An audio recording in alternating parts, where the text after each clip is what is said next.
নমস্কার বন্ধুরা, আজকে লেডিবং কিচেনে তোমাদের সাথে আমি শেয়ার করব ধাবা স্টাইল বা রেস্টুরেন্ট স্টাইলে ডাল ফ্রাই রেসিপি।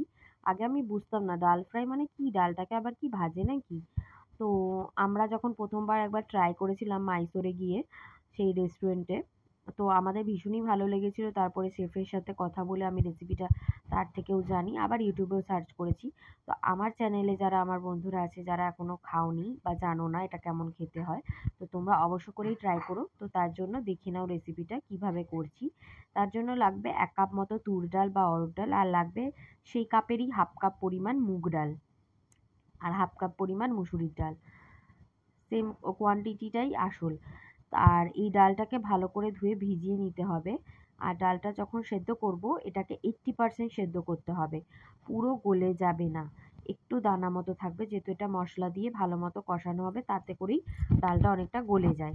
তাই কুকারে এটা কড়াতে সেদ্ধ করলে বেশি ভালো হয়, কিন্তু তাড়াহুড়োর মধ্যে থাকলে একটা সিটি দিলেই হয়ে যাবে, বেশি সিটি দিতে লাগবে না।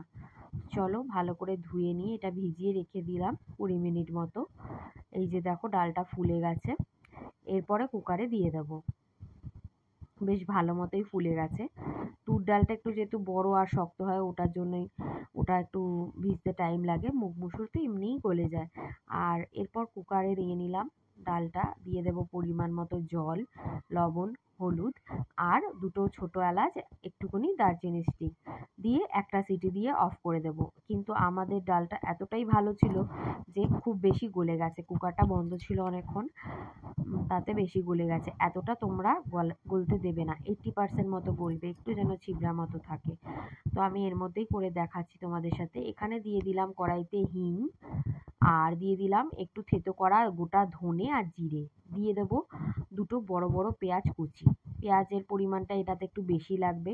সাধারণত আমরা যেরকম ডাল ভাতে পেঁয়াজ ফোড়ন দিই সেরম নয়, এটা যেহেতু একটা তরকারি মতো বলতে পারো, তাই জন্য পেঁয়াজটা বেশি পরিমাণেই লাগবে। দিয়ে দিলাম লঙ্কার কুচি, লঙ্কাগুলোকে চিড়ে দিলে হবে না, এরকমভাবে কুচি কুচি করেই দিতে হবে।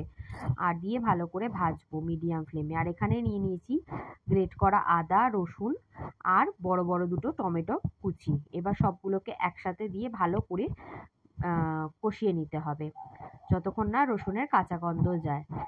ভালো করে মিশিয়ে নিতে হবে, ভেজে ভেজে নিতে হবে, আর মিডিয়াম ফ্লেমেই ভাজতে হবে। শুধুমাত্র পেঁয়াজ ভাজার সময়তেই হাই ফ্লেমে ভাজতে হয়, কারণ পেঁয়াজ নিজের জল রিলিজ করে, তাই কারণে। তো এখানে দিয়ে দিলাম হাফ চামচ ধনের গুঁড়ো, হাফ চামচ জিরের গুঁড়ো, হাফ চামচ হলুদের গুঁড়ো, আর লঙ্কার গুঁড়োও দিতে হবে স্বাদ অনুযায়ী, কারণ কাঁচা লঙ্কা কী পরিমাণে ঝালটা থাকবে সেই অনুযায়ী তোমরা কেমন ঝাল পছন্দ করো সেই বুঝে লঙ্কার গুঁড়োটা দিতে হবে। আর দিয়ে দেবো সামান্য কাসুরি মেথি এই কষানোর সময়তেই। আর একটুখানি গরম জল দিয়ে দেব, এই মশলাটা যাতে কড়ার গায়ে ধরে না যায়। মশলাটা ভালো করে মানে রান্না কুক করে নিতে হবে আগে ভালো মতো, মানে টমেটোও গলে গেল, কাঁচা গন্ধও চলে গেল, এটাই ধরো একটা গ্রেভি মতো বানিয়ে নিতে হবে।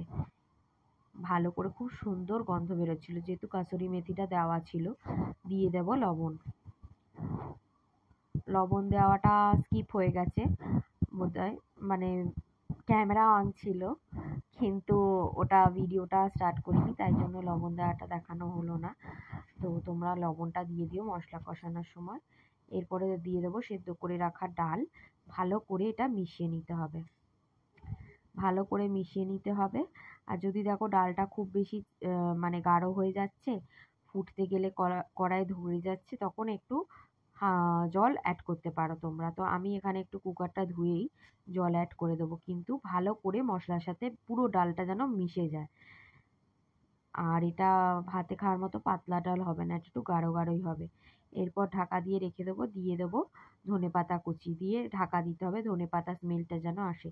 আর অন্য একটা গ্যাসে প্যান বসিয়ে দিতে হবে বা ছোট কড়াই, দিয়ে দেবো বড় বড় দুটো শুকনো লঙ্কা, আর দিয়ে দিলাম আদা রসুন কুচি। ঘি দিয়েই ফোড়নটা দিতে হবে, ঘি নয়তো বাটার, অন্য প্যানে ঘি নয়তো বাটার দিতে হবে। আর দিয়ে দেবো একটু কাসুরি মেথি, দিয়ে দেবো একটু কাশ্মীরি রেড চিলি পাউডার।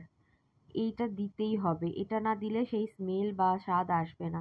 এটা ভালো করে যখন খুব সুগন্ধ আসবে, শুকনো লঙ্কাগুলো ভালো মতো ভাজা হয়ে যাবে, এরপরে ডালের মধ্যে এই তড়কাটা লাগাতে হবে, মানে এটাই হচ্ছে আসল।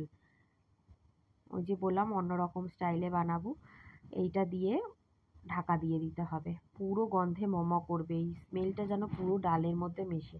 তারপর আমি এই প্যানের মধ্যে একটু ডাল নিয়ে ওটা ধুয়ে মানে ডালটা মিশিয়ে পুরো মশলাটা দিয়ে দিয়েছিলাম। এই যে দেখো, দেখতে কি অসাধারণ হয়েছে না? এই ডালটা তোমরা অবশ্য করেই ট্রাই করো।